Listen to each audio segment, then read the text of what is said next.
Halo, halo pemirsa, apa kabar? Senang sekali kita bisa bertemu kembali dari studio kami di Washington DC dalam acara kesayangan kita bersama yaitu Reportase Weekend. Bersama saya Ian Umar. Dan Aryana Budianto, apa kabar pemirsa? Semoga semua plan Anda selama weekend ini berjalan lancar dan menyenangkan.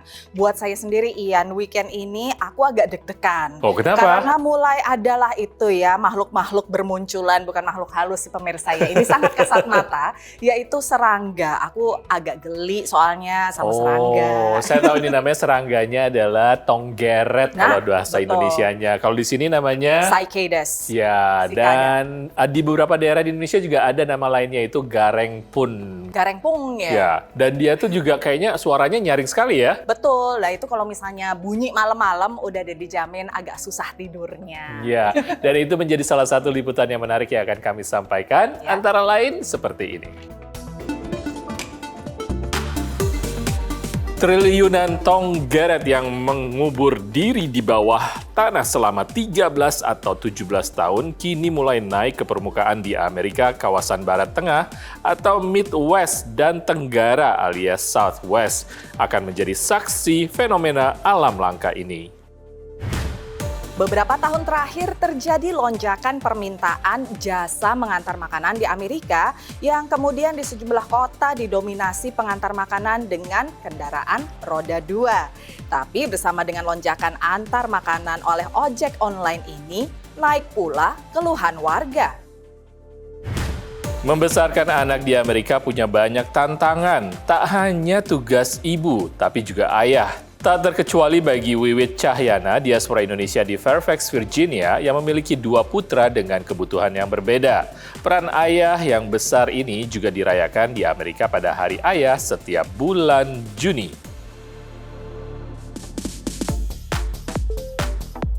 Pemirsa, Anda pernah mendengar suara serangga di malam hari yang cukup bising dan jumlahnya juga cukup banyak. Dan biasanya kalau di Indonesia, kita bisa mendengarkannya di daerah pedesaan atau hutan. Memang jumlahnya cukup masif dan ini menjadi fenomena tersendiri di Amerika karena keberadaannya sudah diprediksi sesuai dengan siklus indukan mereka ya. Betul, nah tahun 2024 ini pemirsa memang tahun yang spesial ya buat Anda yang suka tonggeret. Tapi kalau buat saya yang tidak, jadi ini lebih agak membuat cemas sebetulnya. Karena ini adalah pertemuan antara tonggeret dengan siklus 13 tahun dan siklus 17 tahun. Bertemu di tahun 2024, jadi diperkirakan triliunan tonggeret akan memenuhi Amerika Serikat, terutama di kawasan Southwest dan juga Midwest.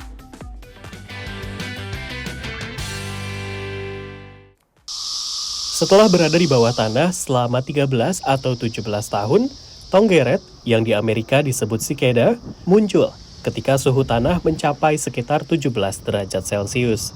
They're like teenagers coming out of the ground, right? And they are ready to go, yeah. First thing that they have to do when they dig their way to the surface is they have to molt into the adult stage. So they come out as nymphs. 2 indukan tonggeret muncul tahun ini. Yang satu tinggal di bawah tanah selama 13 tahun, yang satunya lagi selama 17 tahun. Mengapa mereka berada di bawah tanah begitu lama masih menjadi misteri. The last few ice ages, which would have happened after Magic Cicada evolved, may have forced them to have longer life cycles in order to survive periods of time when their host trees would have been impacted by glaciers. Setelah berada di atas tanah, tonggeret hanya bertahan sekitar 4 hingga 6 minggu. Di Amerika Serikat bagian barat tengah seperti Illinois dan Iowa, serta tenggara seperti South Carolina dan Georgia. The southern states and the central U.S. is going to be hardest hit. They will have trillions of cicadas there. Setelah 4 atau 5 hari, kawin massal dimulai. Tonggeret jantan berkumpul di pohon dan mulai bernyanyi untuk menarik perhatian tonggeret betina, yang akan menentukan pilihannya. She will flick her wings and he will mate her. And once she's mated, he inserts what's called a copulatory plug, which plugs the female so that other males can't mate with her. But then he gets to go on and find other females to mate with. Yang betina segera mulai membuat celah kecil pada batang pohon untuk bertelur antara 400 hingga 600 butir sebelum mati. Nimfa yang menetas akan turun dan menggali ke bawah tanah. Mereka akan memakan getah dari akar pohon selama 13 atau 17 tahun ke depan, hingga tiba waktunya untuk bangkit kembali. Siklus tongeret tahun ini bersejarah karena dua kelompok ini, yakni Brood 13 dan Brood 19, terakhir kali bertemu 2 abad yang lalu, yakni 1803. Generasi penerus dari dua indukan ini baru akan kembali bertemu pada tahun 2245. Dari Washington DC, saya Rio Tuasikal dan tim VOA.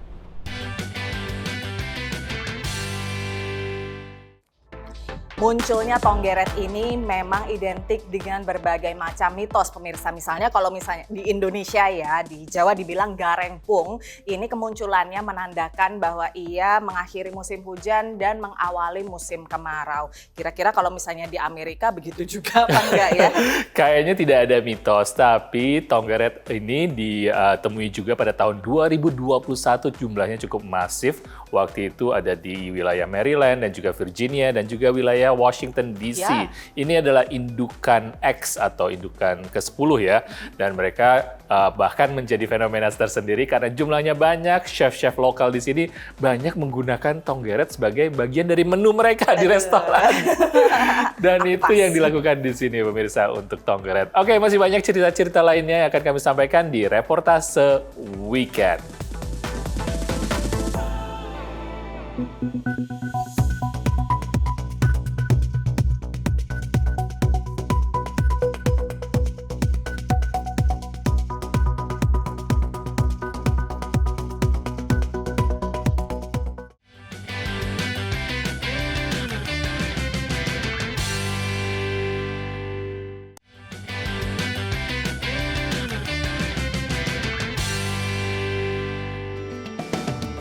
Anda masih menyaksikan Reportase Weekend dari studio VOA di Washington DC.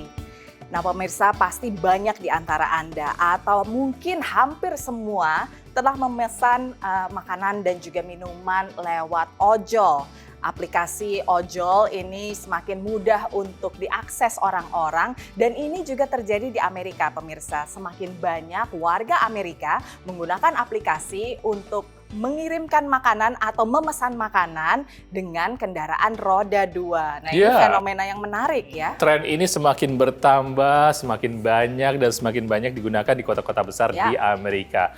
Namun, seiring dengan lonjakan permintaan untuk jasa antar makanan melalui kendaraan roda 2, banyak juga ternyata keluhan dari para pengguna lalu lintas terhadap kepatuhan para Pak Ojol ini yang ternyata banyak melakukan pelanggaran katanya. Kita lihat dalam liputan berikut.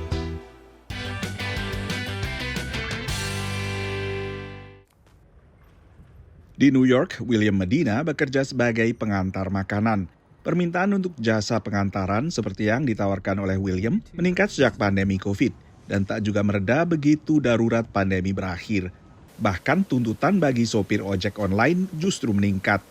I started working doing this job with using a regular bicycle, but little by little, I identify that the companies they pushing me to deliver a coffee, a pizza, or a burger for 3, 4, 5, or 6 miles away. So I have to transition in an electric bike for 2 years, and after that, I noticed that I have to change my electric bike and buy a moped. Di tengah tingginya permintaan untuk jasa antar makanan seperti DoorDash, Uber Eats, dan Grubhub, meningkat juga keluhan dari warga kota-kota besar. Mulai sopir yang menerobos lampu merah hingga membahayakan pejalan kaki di trotoar. Pihak berwenang di kota The Big Apple pun bertindak. Let's be clear, we're not going to tolerate it. And riders who think the rules don't apply to them, they're going to see an aggressive enforcement policy that's in place. Pada awal Juni, pemerintahan kota New York menghancurkan ratusan motor dan skuter ilegal. Bukan hanya polisi di kota New York yang harus berurusan dengan supir ojek online yang ugal-ugalan. Kepolisian di ibu kota AS, Washington DC, juga baru saja melakukan penertiban dan menyita sedikitnya 17 kendaraan. Lalu kepolisian di Boston baru mengirim surat kepada para penyedia layanan pengantaran makanan dan meminta agar supirnya memperhatikan aturan lalu lintas.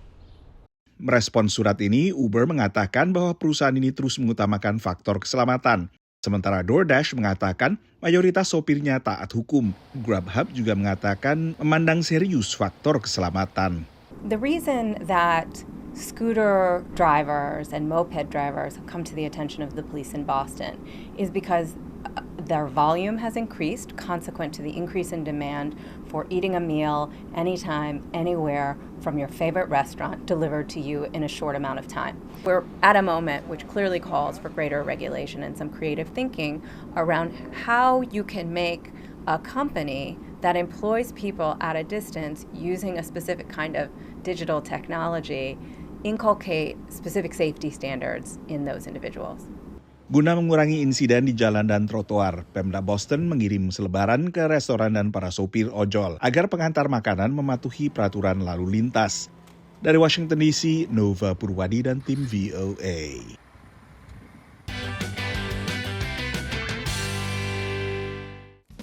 Nah, kalau di video yang terakhir tadi kelihatan kan Pak Ojolnya nggak pakai helm, ayo. Nah, memang yang penting pemirsa selain dari kecepatan dan ketepatan untuk pengantaran, pemesanan, sebetulnya yang lebih penting adalah keamanan dan keselamatan. Jadi itu pesan untuk kita semua ya. Nah, dari ojol sekarang kita beralih ke dunia entertainment. Wah, ini segue-nya ini sekali ya. Drastis banget. Kayaknya ini senang sekali buat kamu atau favorit kamu nih. Apa karena tuh? ada band asal Georgia, dia adalah band R.E.M. yang baru saja dinobatkan masuk ke dalam Songwriters Hall of Fame untuk lagu yang sangat ikonik. Hanya di VOA Entertainment Update bersama Gandhira Pratama.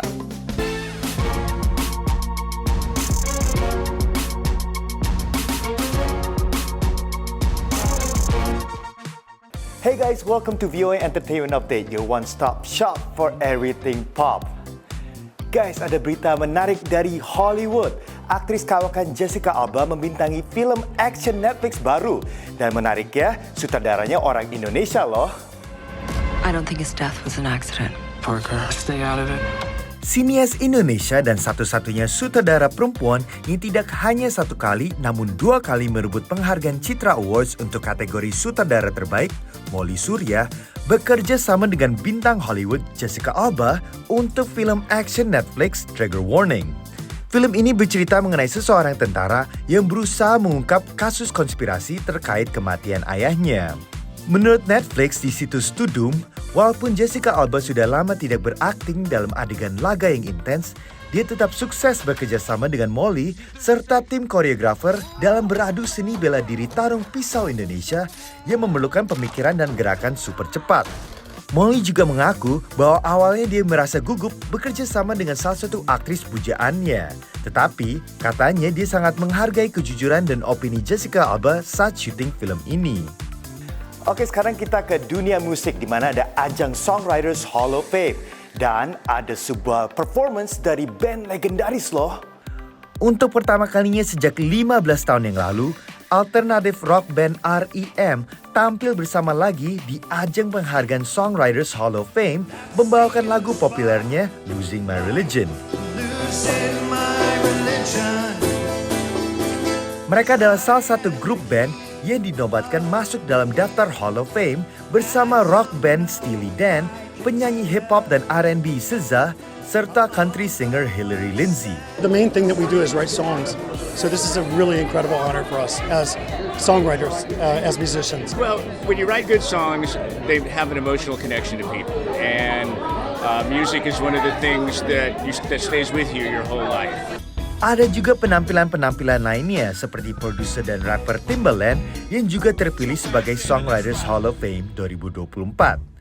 Dia membawakan lagu Big Pimpin' dan Are You That Somebody. You just be like at awe, but you just kind of like this. Really, you just think about like your legacy, like like half of your legacy is complete, and now I'm still living. Like, what's the other half? You know what I'm saying? So it's like, wow. So I feel like it's the new beginning of what's about to come. Penulis lagu iconic Rhythm of the Night, Diane Warren, juga dilantik. Walaupun dia juga peraih penghargaan bergengsi lainnya seperti Grammy, Emmy, serta Academy Awards, Diane tetap menghargai momen ini. I got the honorary Oscar a couple of years ago, and that's pretty amazing too. It's kind of like that. It's like that version for the songwriters. You know, the Songwriters Hall of Fame, you're getting their highest honor. So I don't take that lightly. Wah, malam yang luar biasa. Saya senang sekali bisa nonton R.E.M. sekali lagi tampil di panggung. Oke, sekian dulu dari VOA Entertainment Update. Saya Gendera Pratama signing out dari studio VOA di Washington DC. I'll see you next time. Peace.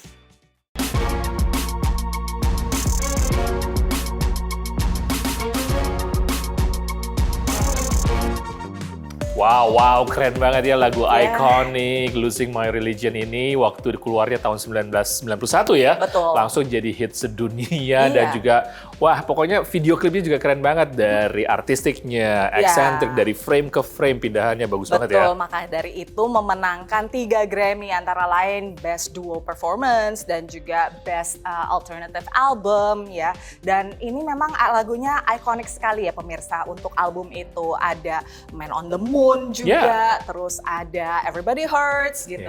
Siapapun yang anak 90s pasti sudah hafal dengan lagu-lagunya. Oke pemirsa, sekarang kita istirahat dulu tapi jangan kemana-mana. Reportase Weekend akan kembali setelah pesan berikut.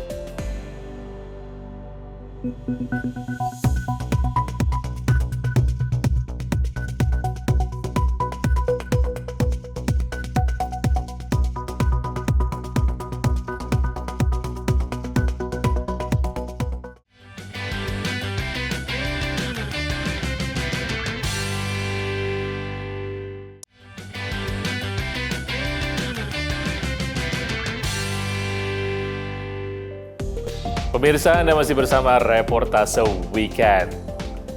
Di Amerika, setiap minggu ketiga di akhir pekannya di bulan Juni selalu dirayakan sebagai Hari Ayah. Memang setiap keluarga memiliki situasi dan kondisi yang berbeda.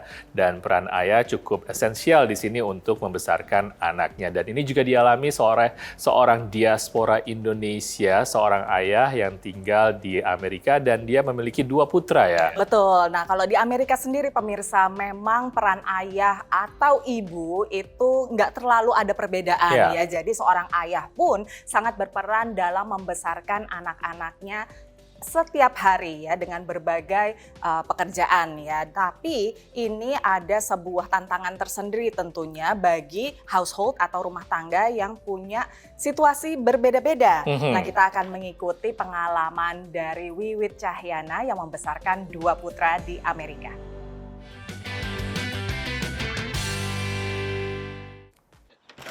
Halo Om Denny, Happy Father's Day. Begitu buka pintu, langsung ada Kinan kasih Father's Day gift. So, terima kasih.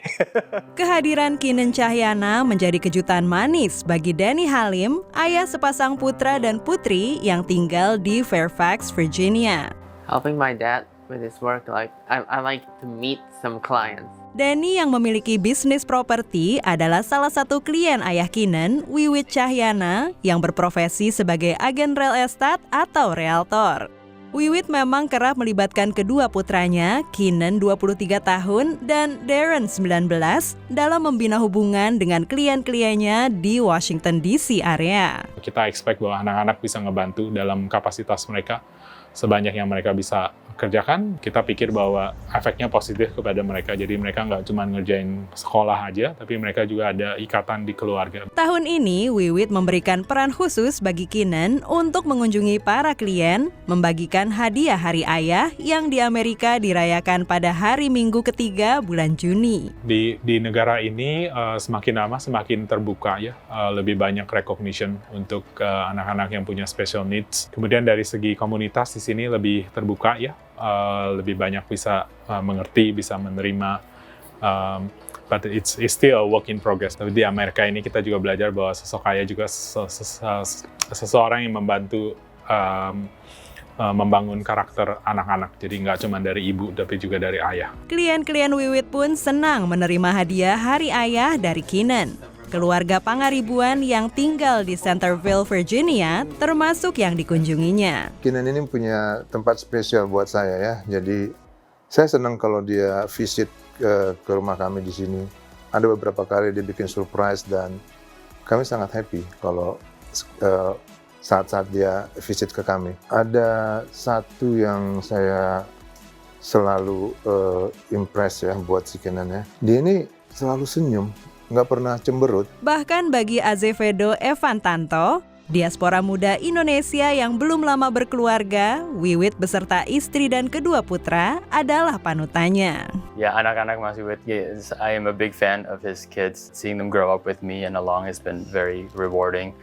Keenan is, I love Keenan. He's very special to, I love watching him grow up, seeing his activities, his involvement, his growth. It's really cool to see them grow up and see the involvement that Wiwit and Ming bring for them. Untuk saya, yang paling rewarding adalah melihat bagaimana mereka progress ya dalam kehidupan mereka dari satu stage ke stage yang lain ya.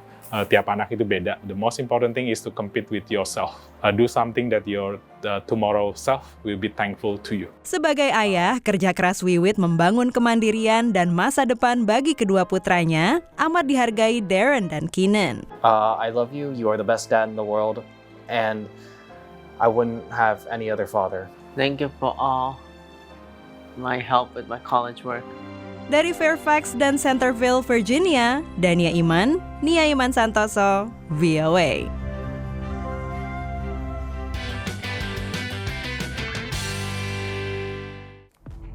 Ya, menurut Wiwit tadi salah satu fokus keluarga mereka adalah mengajak Keenan untuk bisa bersosialisasi ya. Jadi ini merupakan sesuatu yang memang ada tantangannya, tapi bukan berarti tidak mungkin atau sulit untuk dilakukan.